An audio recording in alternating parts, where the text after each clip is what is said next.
welcome to Reading Royals with body language expert Scott Rouse. Scott is a trusted advisor to law enforcement, the military, and Fortune 500 CEOs.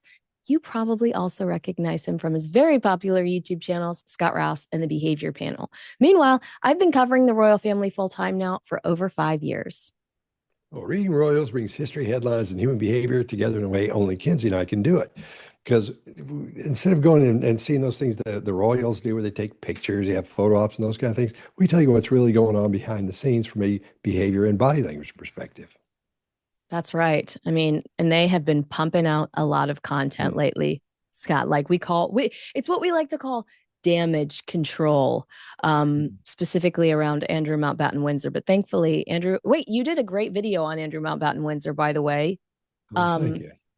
You did something with me too, but you have a new video up about Andrew Mountbatten Windsor. We're staying away from him this week, but Good. yeah, drawing on Scott's expertise and my royal knowledge. Each episode revisits pivotal moments involving the royal family, from historic speeches and scandals to today's public appearances and interviews. And we are going to decode those subtle signs that shape royal narratives, both then and now. And we have had a ton of new content come in over the last few weeks. Surprisingly, I think, from the Sussex side. Last week, Prince Harry and Meghan announced a surprise trip to Jordan, where they spent 2 days meeting with aid groups and health workers focused on communities affected by war and displacement. Now, the visit was coordinated alongside the World Health Organization with the goal, they say, of raising awareness. But there are people like me out there that suggest this was potentially just another PR opportunity for Prince Harry, and then maybe for somebody like the World Health Organization, or I don't know who, the opportunity to use the prince as a prop. Scott, like, were you surprised when I sent you the article saying that Harry and Meghan were on their way to Jordan? Like, what value do they bring? That's what I was going to ask you, because I don't know a whole lot about that stuff. So Yeah. when I see him going there, what do they do? Who care? Never, and I'm not being snarky about it. I'm saying, what's the purpose of them going? When people see, William and Catherine go somewhere, you look at them and go, I wonder what they're doing. What are they talking about? And then when you see these two go somewhere, you go, oh God, well, let's see what they're talking about. It's nothing you're not interested in. Anything that would bring attention to, I think would put more of um, a smudge than a shine on it. Yeah. Well, I think what the actual, if you are oblivious to the chaos that Harry and Meghan cause, if you are oblivious to the drama, or maybe you're not oblivious and you love drama, the ultimate objective is Harry and Meghan's thinning proximity to the British royal family. So it does look like you have a royal presence, despite the fact that we don't really associate these two with royalty in the way that we do associate Prince William and Catherine with royalty. And later on in the show, we have some back-to-back footage of William and Catherine in Wales and Harry and Meghan in Jordan. And I want your observation on that, and how similar or how different they are, or how much you feel like there's cosplaying going on with Harry and Meghan. Okay. But I just felt like this was such an inappropriate move. You promised the Queen that you wouldn't pursue a half in. The Queen said no half in, half out. You're either going to be working royals, or you are going to have to fund your own lifestyle. You're going to have to do whatever it takes to pay your own bills, pay your mortgage, pay your phone bill, buy your own furniture, the works. She said no half in, half out. We see Harry and Meghan forcing the half in, half out on their terms, totally running over King Charles, who, in my opinion, looks incredibly weak in this scenario. And then we have them weighing in on things that I don't think they are qualified to talk about. I just think it's not only inappropriate, but Harry is not the brightest bulb on the Christmas tree. Like, so to have Harry say that, and this is not a political statement, but, Harry makes the statement that Gaza needs to open up the route for humanitarian aid. And that Israel needs to open up the route for humanitarian aid. And then you have leadership in Israel that say, Harry, physically come here and look to see that it actually is, before you make a statement, why don't you educate yourself? Because what you're saying is not true. I don't know if it's true. I don't know. But Aren't I they think supposed to Harry's stay not putting non-political himself in a though? great position by opening his mouth. Aren't they supposed to stay non-political? Isn't that the Yes, thing? they're Okay, supposed. that's what's confusing for me. Yeah. And so their argument was that they are not pro Palestine or pro Israel. They are pro families, which we could have a laugh about on the side, considering the fact that both of them have destroyed relationships with both of their families. But everyone is calling out the fact that they haven't met with anyone from October 7th, that it does seem one-sided to go to Jordan and not meet with any of the hostages that have been rescued or something like that to try to even out the delivery. That's not a good look. Yeah, that was my understanding. No politics. And there they go over there being played. Now, I did see though, I did watch the videos you sent, the first two or three of them, and that was one of them. And it seemed so, I mean, who cares what he thinks? What do you think about this? It's like, who can I can't, I don't know. I wish you, one of the things that interests me in this is trying to try to get you to explain to me why people care about what he or she is saying. Why are they so important in this? What makes them important? I I don't don't get it. think I'm that missing they it. are. And one thing that is confusing to me as somebody that covers this regularly is that there's an inconsistency when it comes to their humanitarian work and their Mm. philanthropy in general. They had to close down Archwell Foundation. They changed it to Archwell Philanthropies. We don't know the truth behind why they did that, but they did several tours in, maybe it was 2024, where they went to Colombia. Harry, worried about his security, runs to Colombia and Nigeria because security's Yeah. great there. Nothing, like no cocaine overlords to worry about in Colombia taking you down.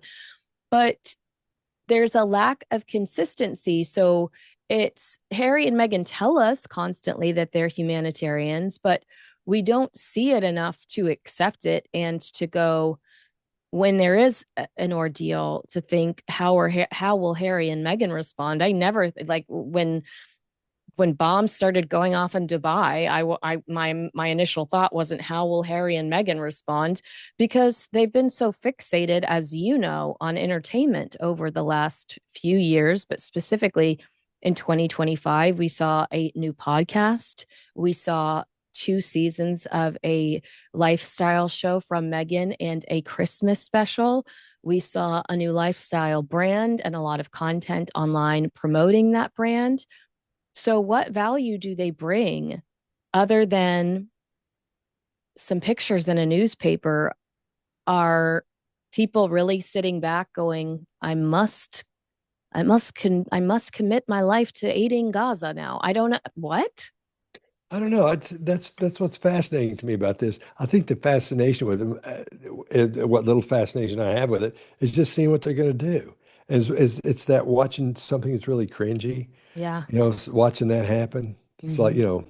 as corny as it sounds, that's why I like watching it. And I found myself, I say this, so to tell you, over the past couple of weeks, I've been, every time one of those things pops up about them, I'm like, oh, let's see what they're doing.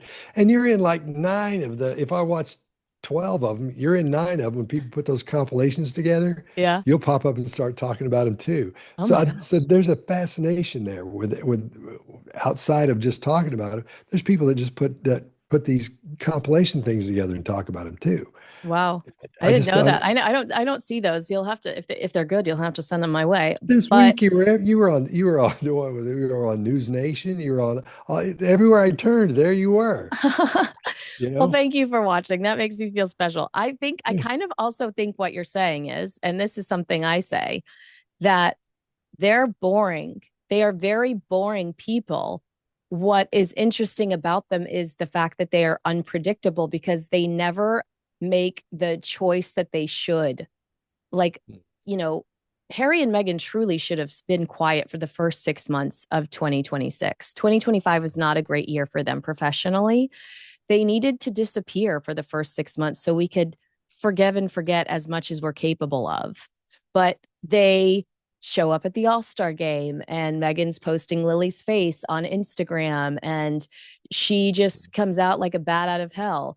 And so I What's think up what's with that? interesting is that they're boring, but they're unpredictable because they always make the choice we would never make.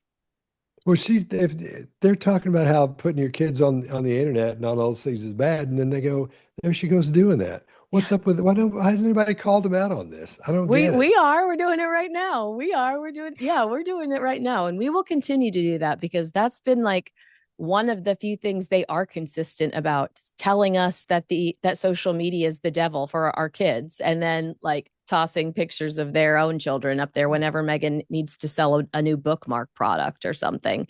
Mhm. But let's look at some of the Gaza footage. And the first one that I wanted to send you, this video that my girlfriend Waking Up to Narcissism posted. And it's an interesting comparison. Meghan is in Jordan. Oh, yeah.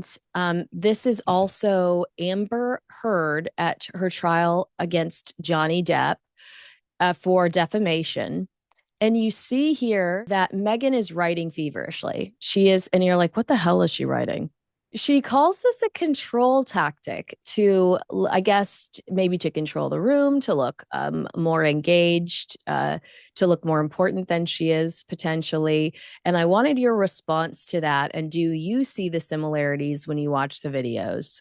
Yeah, what she's doing, she's pretending to write down what's being said because it makes the other person feel more important. Plus, it makes you look like you're doing something, that you're being really engaged in what's happening. That's an old trick that you teach somebody who's in a meeting and they're bored out of their skull, then just start writing stuff down. You write, take notes on what the person is saying, because even if you're not interested in what that person is saying, if you take notes, they'll think you're fascinated with them, and Mm, that they'll think you think what they're saying is so important, you need to write it down. mm, So that takes your, instead of falling asleep, that would take her mind off of what's going on so she didn't get sleepy. That's a tactic you use when you're dealing with boring situations like that. I don't think Amber Heard on the stand was bored and she's about to go to sleep writing something. But so that, and like you said, those really don't go together except for the joke part of it. But I believe that's what she's doing is that. I don't think she's making notes about anything else, or what is she writing there other than what that person would be saying. And that's one little tactics you use for something like that. so she just looks alert, looking alive, looking invested in the Yeah. situation. Yeah. Hi, guys. I have to tell you about a total game changer, Peak's Liver Detox Protocol.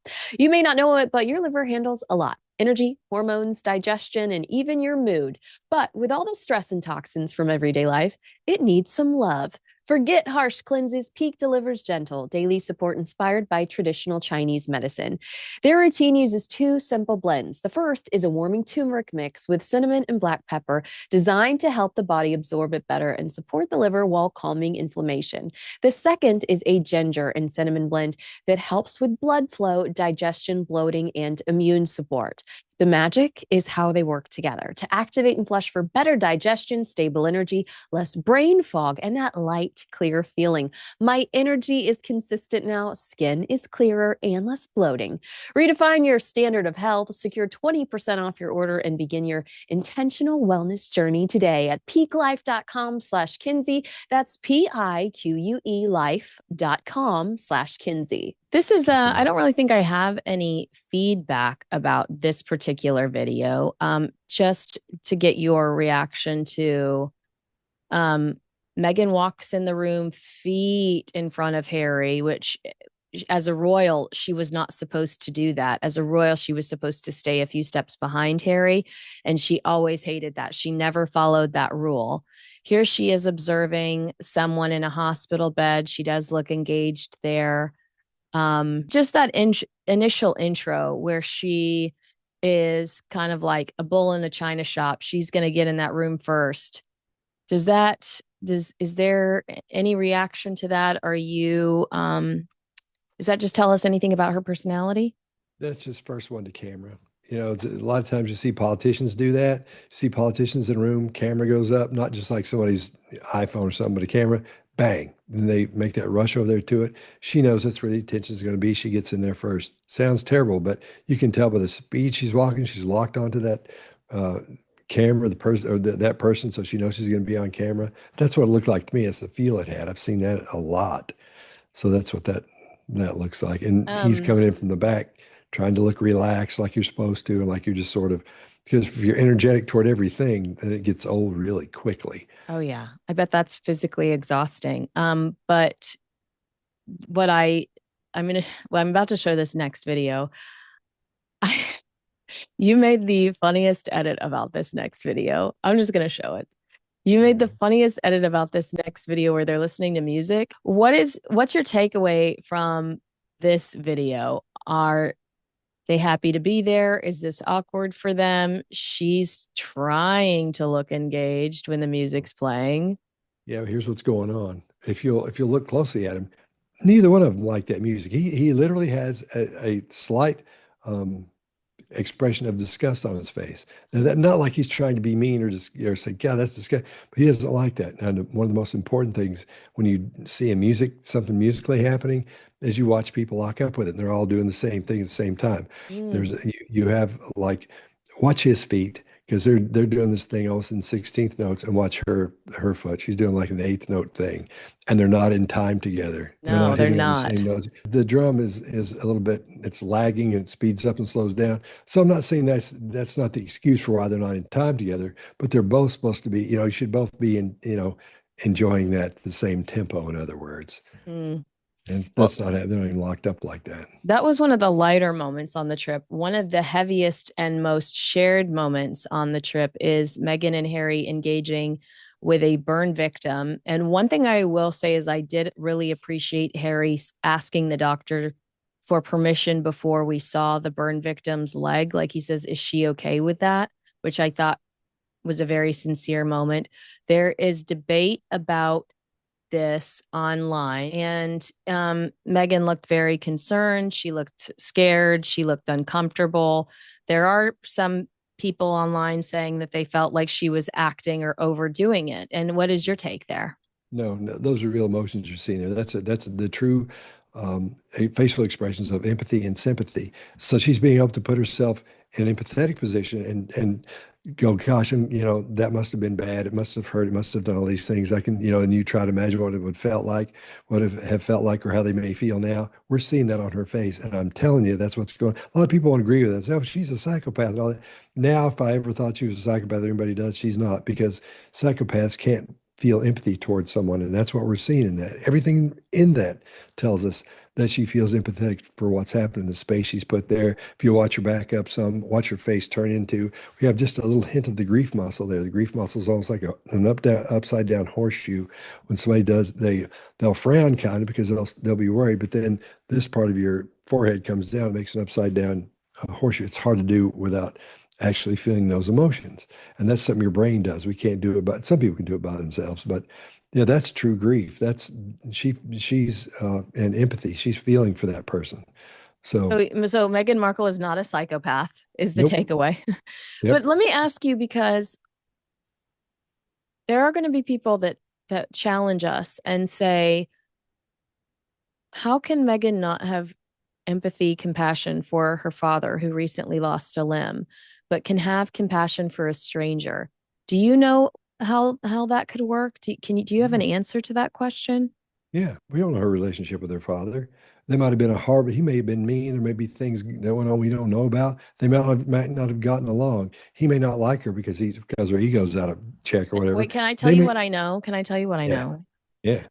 So what I know is that he was very loving to her growing up. They grew up here, and he Mhm. was an Emmy award-winning lighting director on like General Hospital. He worked for Married with Children. He got Megan jobs on Married with Children and General Oh, Hospital. I remember that. But when her parents split, she allegedly spent time between both households, but she spent a significant amount of time with her dad because he had much more money and was paying to put her into all these private schools here and everything. Um, but her dad was caught. He was set up by a paparazzi. You will know this with your entertainment background. He kept getting papped once it was announced that Harry and Meghan were seeing each other. He kept getting papped coming outside of like gas stations with a six pack. He was overweight. He was living in Mexico. not a very sexy look. Like her brother had recently been, her half brother had recently been arrested for domestic violence. And, you know, she was ashamed of her family.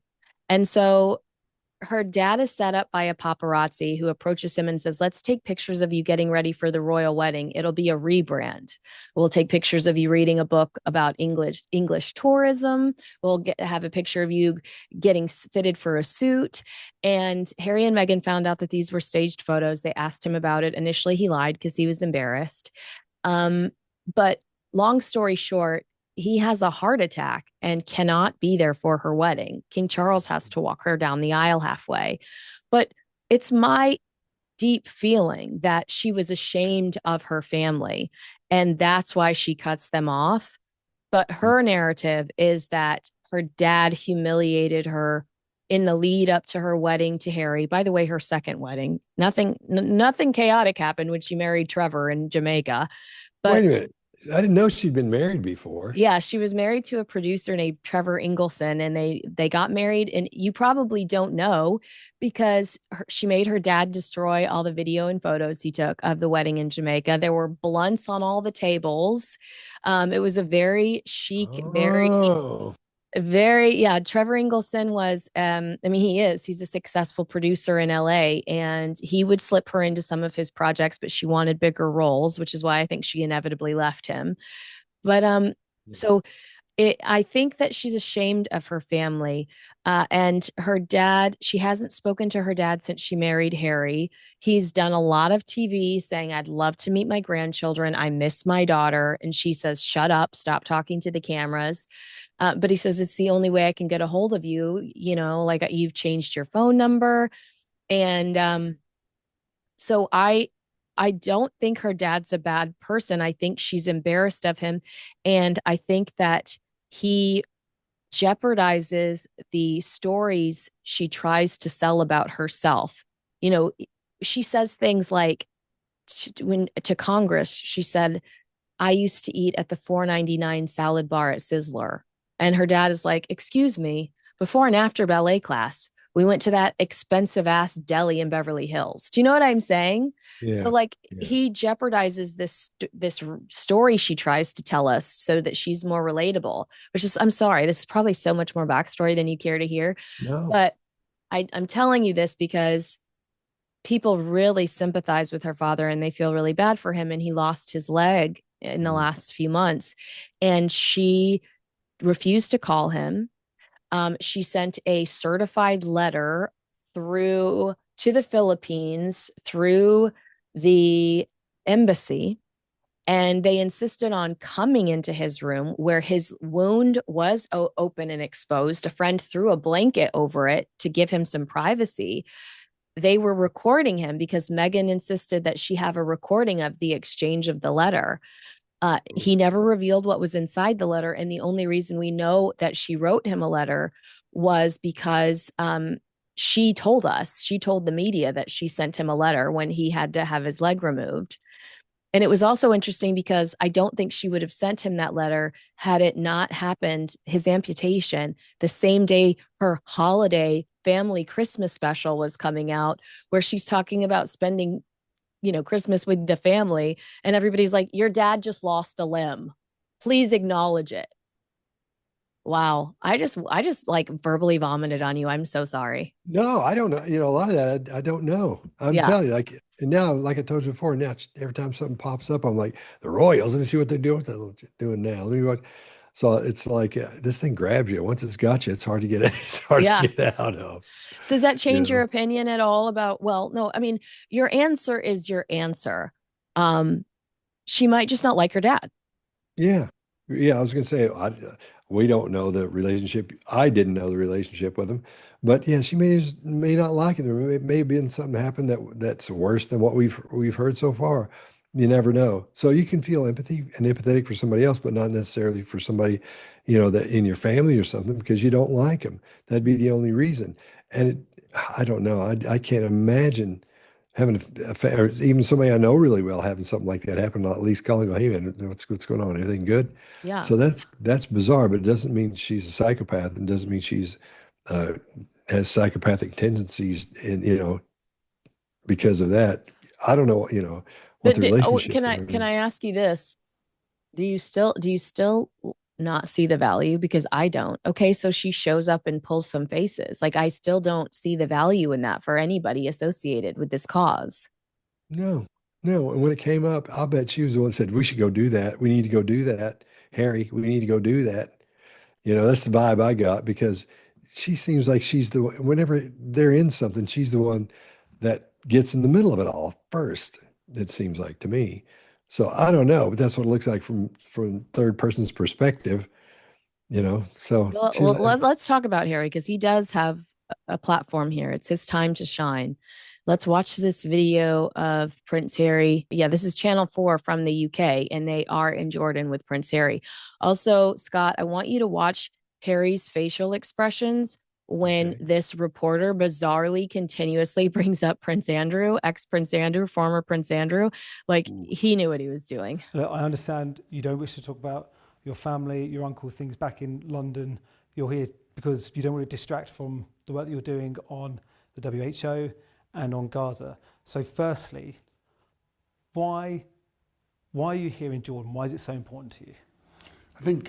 Wait, should we having just talk spoken to about the Dr. face he pulled there? Like, was he scared? Was Harry scared that the guy was going to bulldoze and continue to ask about Andrew? Like, he's looking down at the WHO representative. I almost feel like looking for saving. Am I making that up? I don't- to me, haven't seen this. I think he's more. I think that he's really tired, and I think He's he's looking definitely back. tired, but is he not nervous that this? Because we know that the reporter has been warned not to ask about Andrew. The reporter leads with a question including Andrew, and Mhm. and Harry's like, instead of engaging with the reporter eye contact the way you and I talk, Harry's like, He's probably thinking what he's going to say when something like that. When you said, "Don't bring this up," and then all of a sudden it's interjected into the situation, then immediately. you've got to find the answer to that question so you can either skirt it or address it. So you have to get that together, structure it, and then deliver it. So that may be what he's doing is thinking about how he's gonna answer that question. Mm. So that could be it. When he Yes. laughs and says there's a lot of stuff in the news, is he saying, like my uncle that was just arrested? Yeah, because that's probably the big news story everywhere right Yes. then. So yeah, he's got that in there. Yeah. So I'm sure he's decided not to say anything about it, but he has to since the guy brought it up, and But that's the way you get what was around. that laugh? What was that face? What was that laugh? Is it defeat? Is it defeat? Is it like haha to his uncle who Andrew Lowney in his book entitled says that Harry and Andrew got into a fist fight with people punching each other in the face is when he says there's a lot of stuff in the news and it's a clear reference to his uncle. Do you feel any resentment or any bitterness there? Well, with a laugh like that, maybe he's laughing, at his uncle. Maybe he's laughing at the situation. There's nothing he can do about it. Like I have, wow, I have nothing to do with it. That kind of thing. Those things are we can read them a lot of different ways when you see something like that. If I was a betting man, I'd say it's because it's embarrassing for him because he's Mm, part of it. He's not going to talk about it. He's right. asked that guy not to talk about it, but he wants to address it because, the guy said something about it. So he can jump right. In other words, you can do that and jump right over that subject and go on. So you use that laughter, the little thing like there's, I'm addressing it, man, and then go on really quickly to the rest of it. A nice little Leaping. pivot, a nice little Yeah, jump off point. Everything he says is so canned and it's like talking points. And attitudes. maybe that's all they need. Maybe they need a mascot, but Yeah. We call those 3x5 answers because they go on 3x5 card and they're in your for real, and you read them several times before you go to whatever it is. Question one, or my statement I want to make is this one, and you memorize it and you put it back in the pile and you get the next one. So you'll have 3 or 4 of those, depending on what the situation is. mm, So that's what that sounded like to me because at some points he would speed up, some points he would slow down as he's trying to remember what to say next. And then when he's almost to the end of it, you see him speed up really quickly because he wants to get through that one. So that's you can spot those things really easily once you know what to look for in that situation. did they delete the picture of the feet? Oh, come on. Let's not go there. It won't Let's let me not pull it do that. up. It won't let me pull it up. Scott, Oh, what is this? don't do that. Don't. It just in the rundown it says surprise for Scott. For some reason it wouldn't let me pull it up on I my couldn't, it computer. wouldn't load for me either. It wouldn't Yeah, load for well, me here either. it is, Scott. So Oh, Meghan's man feet making a cameo in Jordan.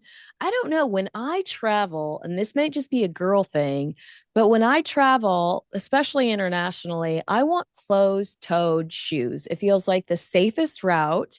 It feels like, you never know, like you're going to be on public transportation. It just seems like give me some closed-toed shoes. We have this conversation way too often. Meghan knows her feet are hideous. Why does she keep forcing them on the masses? I don't know. That lets me know she doesn't have any friends. She says, "Oh, my friends do that." No, because her friends would say, "Hey, man, you don't need to be doing that. Don't be doing." And they would take her aside. A friend of hers that loved her and said, "Listen to me. I love you, but I got to tell you this. You can't be doing that. Put Don't." that toe away, girl. Put that wild Where's it toe away. going?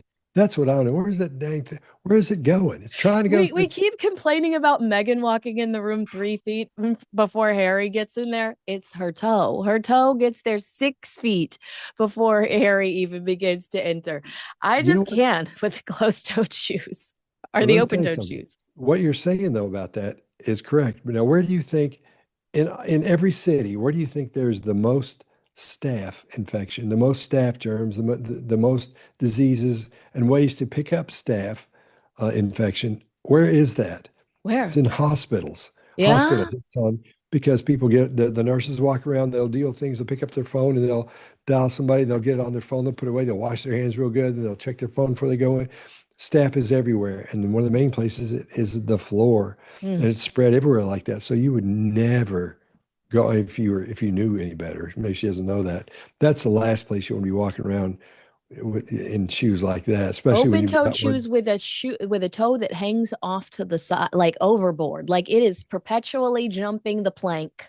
He's going, trying to get away somewhere. He's trying to Yeah. get, Go with yeah, God. Go with God. yeah, man. Whew. Yeah, well, we'll never be able to unsee that. Now, this is a video of Harry and Meghan. What they do is they give us some back-to-back comparisons of William and Catherine and Harry and Meghan, because William and Catherine were out in full force around the same time in Wales. I thought it was interesting they went to this cancer center for children, knowing that King Charles and Catherine have been dealing with cancer over the last few years. So here's William and Catherine in Wales. So just charismatic. I mean, William much more alert and alive than Harry, for sure. Hmm. He always is, though. He Yeah. always is. And his facial expressions are always more relaxed. He doesn't have that serious, like I'm talking serious stuff here, man. He looks relaxed, open, like somebody you'd want to talk to. If we ever do a comparison of the two, the body language on William is so different than Harry's. We're talking about somebody who's got true confidence. You Wait, should know, we save this for the next video? Should we save this for yeah, William's we can interview? wait and Let's do do that. that because I think that these interviews are so compelling. I held on to them for a week because I thought we are not going to ignore this.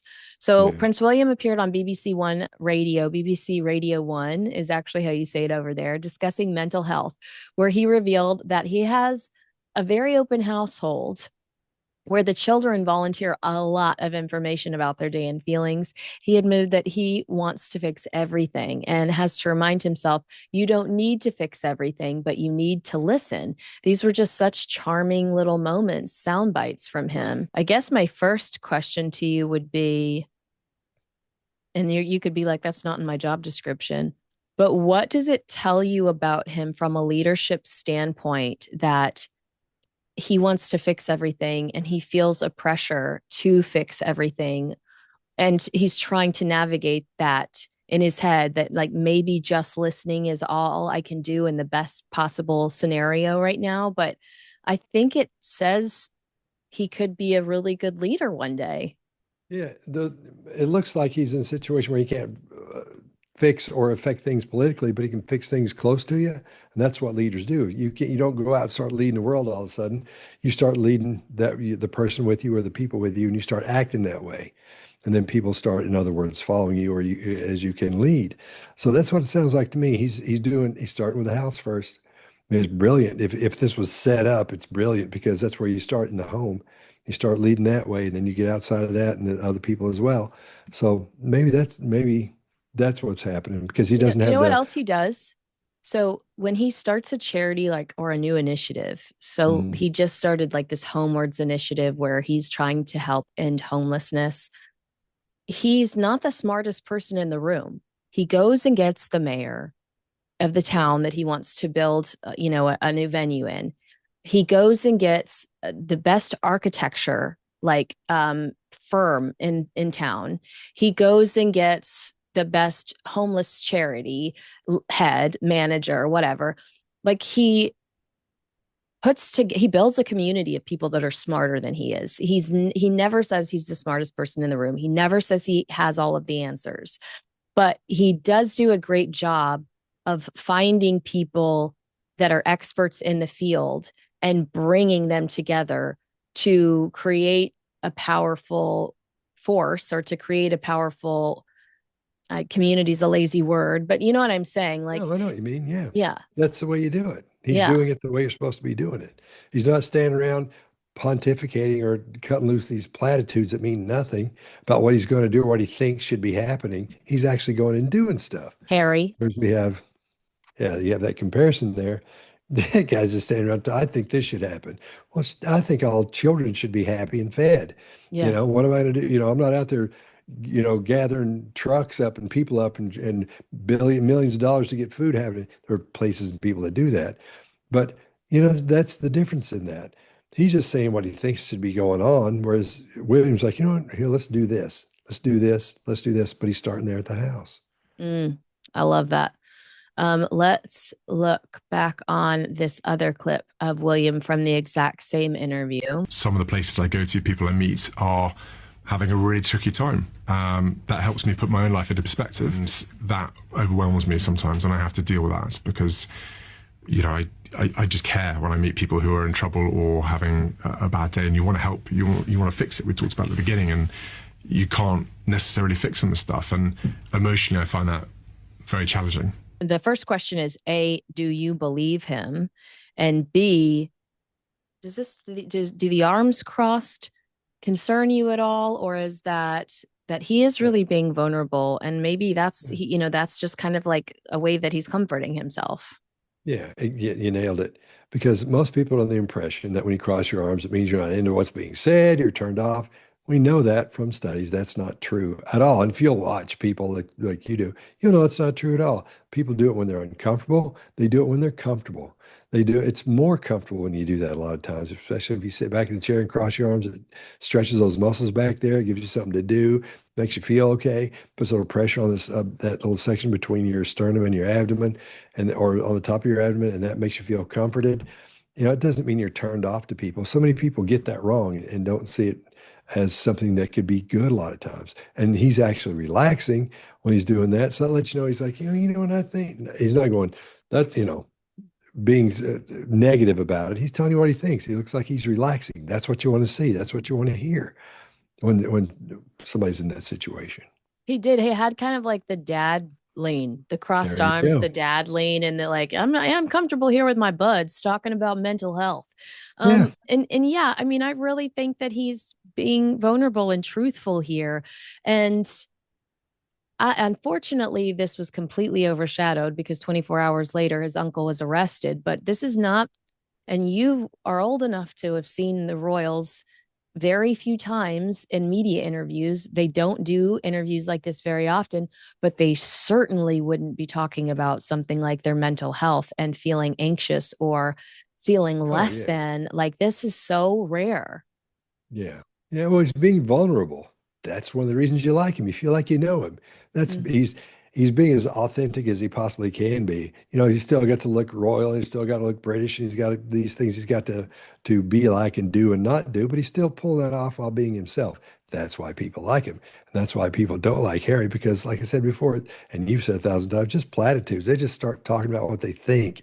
He's just telling you about himself. Here's what goes on at the house. Shoot, sometimes I feel like this. They don't, Harry doesn't do that. Meghan doesn't do that. They just tell you about how great they are and how you should live your life that it completely contradicts the way that they're living their life. Like, keep your kids off social media. Meghan posts a picture of her kid on Here's social my media. kid. Yeah. Yeah. Yeah. Did you get any sense that the way we talked about Harry's script, the way we felt like those were some talking points that he clearly memorized, that, the note card comments you said, did you feel that at all as we watch? Now, this was cut up, but did you feel that at all when we were watching Prince William talk? No, he probably knew what was going to be talked about when he went in. He's probably got his general idea what's happening, as would anybody.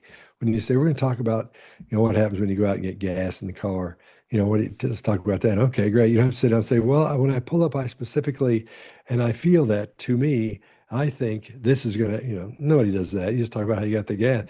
So he's talking just, he's staying within the guidelines he's got to as a royal. You can't say some things, you can't do some things, but he's staying right in that little pocket. Excuse me, and he's doing great. You Yeah. feel like you know the guy. You feel like I hang out with that guy. He doesn't bother me.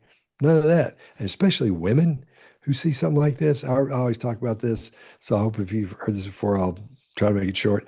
Women's brains and men's brains are different because women's brains take in a lot more information than men's do. It's a fact. There's studies and asking neurologists, they take a lot more information because of the way the brain is set up. And you all take in information in these big groups, whereas we take these little chunks, the guys do. And that's what gives us our gut feeling. We think we know everything. But women, when they get this information, it takes a little while for their brain. So think of the locus ceruleus at the back of the brain. When it gets all that information, it sorts through and it goes, where do we know this from? Have we seen this before? What about that? And it starts looking at those things in depth, and there's a lot of information. Now you feel like you like him because your brain isn't seeing and sifting through all those little things that Harry's doing and the things that he's saying that make you stop and think about what he's saying because something's wrong there. You don't have that going on back there in your locus ceruleus with William, but you do have it with Harry. And that's why you go, wait a minute, something's not right here because your brain is slowing down going, wait a minute, let's see what's going on. Let's check this out. And with him, you don't have to do that because it happens very quickly in there. I tried to make that as quick and nutshell as I could. I feel nutshelled. Yeah. No, there's a real comfort in just watching. I hadn't watched those two interviews back to back. That this is the first time I've done that. And Harry has there's something tense about Harry and uncomfortable about Harry. We know he hates the media, but Prince William has even more reason to hate the media. The BBC themselves covered up the interview that Martin Bashir did with Princess Diana, where Martin Bashir lied to Diana and forged documents and told her she was being spied on to secure this interview with her. And Prince William came out and blasted the BBC once that investigation was done. So William has even more reason to hate the media, has even more reason to hate BBC, but he sits there and he's completely comfortable and confident and vulnerable. And with Harry, there are guards up. He is tense. He does not want to be there. And he comes off a little bitter and resentful. I agree with you. If you do agree with me, then do you believe that Harry wants this life back? Because that's the narrative we're being sold, that Harry's working towards coming back and helping out the royal family. Like, we know he just needs the proximity so that he can continue to have commercial success in the United States. But that doesn't look like a guy that misses this life to me. That looks like a guy that's inconvenienced by this. Yeah. Then that's, yeah. You just nailed it again. I got nothing to add to that. He doesn't look like he's into it at all. Yeah. He's there because he wants the attention. But when you see famous people, say musician or an actor or an actress, they get to a certain spot, and then that ego takes over, and it's like, I'm better than this. I just don't need to talk to you about this. They don't want to sign their autograph stuff anymore. They hate taking pictures and all that. He's at that point where he thinks he's so famous, he doesn't have time for this little stuff, but he's going to do it anyway because of his duty. Yeah, or because of his latest rebrand. They were just so slaughtered in 2025 that he's got to get back in people's good graces. And somebody at a PR firm has said, well, let's make people remember why they fell in love with you in the first place. We're just going to rehash the same royal routine that you did for the majority of your life. And hopefully people will fall in love with you again. But that Prince Harry is not the Prince Harry from 2015. Like 2015 Prince Harry is dead and gone. I don't recognize this person. I don't think he likes the job. And it's interesting because him and William, they talk about similar interests. They talk about similar pursuits, but there's just something so much more powerful and believable about William's nature that you can't fake, and you can't. Oh, I don't know if you can get it back if you've lost it. this guy's going to be the king. William's Thank going to be the God. king. Thank You know what I God. mean? Yeah. So I don't know. There's got to be a confidence that comes with that. And Yeah. obviously we're seeing it because the confidence on that guy is like, it's really up there, but not the snotty confidence, like I'm Not talking the about. not the Harry and Meghan on a red carpet. Yeah. Not Meghan on a red carpet or a teal Yeah. carpet in her duvet that's 300 feet long. Yeah. Yeah. Bless her heart. That's so sad. That's so pitiful. It really is. Think about it. Don't you feel sorry for her sometimes? You see her and go, oh my God. I mean, I this mean, guy's I feel sorry for her, but I also like if I had her level of delusion, imagine what I could accomplish. There's a little bit of envy there. I wish I could be as delusional as she is because I would take over the world. No, you wouldn't because they would lock you up because you don't have all these people around you to get you out of that. You go, no, no, no, no, no, wait a minute. That's okay. She's kind of because of this. No, Crazy. anybody else, they're going to lock up or they would know no, it would destroy you if you had that because That's true. nobody would like you. That's what I'm saying. She doesn't have any friends that tell her, look, don't do that. Don't wear those shoes, man. Don't be doing that. I'm telling you, she doesn't have that. Doesn't have it. It Oh destroy my you. gosh. I love that we always end up talking about her feet. Maybe we gave I this show don't the want to wrong talk. name. I'm not, we don't always end up talking about her Also, I have a nasty little feet. behind the scenes fun for the audience. After I made Don't do Scott that. revisit his lunch a few days ago by telling him about Fergie getting caught by the paparazzi with her foot in someone's mouth, I got a text message Oh, from Scott because his eyeballs were assaulted. What was it, a pop-up? Like what happened? You yeah. I'm got just scrolling through and hell, there it was. The dang. And I was like, oh, you got to be kidding. Here's remember this, one of those things. Ah, and there it and Scott was was. like, I will never forgive you. There it was, her foot in his mouth. And he's got like a bald head, like, that it's supposed to be like a sexy sexual situation. And you're like, can I unsee this? Can I It's like some kind of unsee? sandwich thing he's doing. It's It weird. looks like he's got a Subway, a foot long in his mouth. No, there's nothing. There's nothing about that Oh we want to man. see. And they're outside. The worst part Oh, is the girls are there. Well, first of all, I oh. want to acknowledge this because I saw somebody in this. You can comment on this too. I saw someone complain that we refer to Epstein and Andrews allegedly victims as underage women, but we still insist on calling Andrew's daughters the girls. And they said that was culturally, that was very unfair that we position Andrew's daughters as the girls, but the victims, instead of acknowledging that they were young girls, we say like young women. And that was, and I think I'm like, actually, that's true. I should stop referring to them as the girls. They're grown ass women, and they were technically grown ass women when they were 19 and 20 and jumped on a plane to go party with Jeffrey Epstein and their mom days after he was released from jail for being a convicted sex offender. Yeah. Oh, but the girls are there in the vicinity. That's what got me Yeah. on this tangent in the first place. Well, and the reason people do this is because they tend to see them as the children of Mhm. him. He's the older guy and children. They call him the girl because I haven't seen a lot of pictures of him. I've only seen, I think, 2 pictures of him, and it was this week. Yeah. First time I'd seen either one of them. And when I was doing that video, and I didn't know what they looked like. I didn't know if I know they're not little girls or whatever. But with me, and I got so much trouble for this because I was calling 30-year-old women girls, but I'm 63. But Anybody that's also, we're 70, from the South, and like we do that. Like and I there am you a go. girl. I am a girl. I'm a woman. I know I'm a woman. Yeah, But you're a woman, but you're the girls. Where y'all yeah, going? It's girls' night. The girls are yeah, going to do, come on, give me it. But that's yeah. for people who are like trying to be all, Yeah. they have nothing to talk about or do. Go So here's burn a something I can bra. talk about. Go burn a freaking bra. We're over here enjoying our titles. I'm a girl. I'm a girl. Okay. I'm a girl. I'm a proud girl. I know I'm not ready to be in woman territory yet. All right. Yeah. Woman. All right. Be a Well, woman. that's you. They got me fired up. It must be that Dr. Pepper. They got me fired up on Is that that the topic. 0 sugar one or is it regular one? Zero sugar.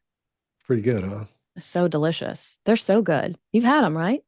Not the no sugar ones. I Oh, always, you got it. You got to get nasty on that action. I love it. I love me some Dr. Pepper. All right, unsponsored. That we're just. This is just. This is just Oh, yeah, a sorry. fun. You want to say hi to the dogs before I go? Yeah. Mister. Oh my goodness, the puppies have been so good today. I know. Bless her heart. I know. All right. Well, agree with us, disagree with us. Let us know in the comments below. Make sure you like, subscribe, and share this video with a friend. And make sure you subscribe to Scott Rouse on YouTube as well. He will be linked down below in this video. You want to see Edie? She's so chunky. She needs a haircut. Needs a haircut. So chunky. So chunky. That's so sweet. Now they're going to tear each other up because they'll get jealous. All right. Are there 2 or 3 of them? There are 3, right? 4. Okay, we got all of them there. Yeah. Bigley, come here. Bigley, come here. Come here, Biggs. Bigley really needs a haircut. Please don't judge me. Come here, Biggs. Billy Bear. Hi, Billy Bear. Oh, see, I saw 4 of them on your Instagram thing. I thought, wow, you must be taking care of somebody else's Little, dogs come too or here. something. Little's like the worst. He likes to run when you call him, so you're probably not going to get to witness him. Come here, Little. Come here. No, he just walked away from me. I'll have to send you a picture later. But they're going crazy, so I'm gonna have to let you go because they're gonna start barking if I cue the bark. They're gonna start barking if I don't let him out now. Thank you so much for spending time with us today. We will see you again next Monday. Thank you. Bye, guys.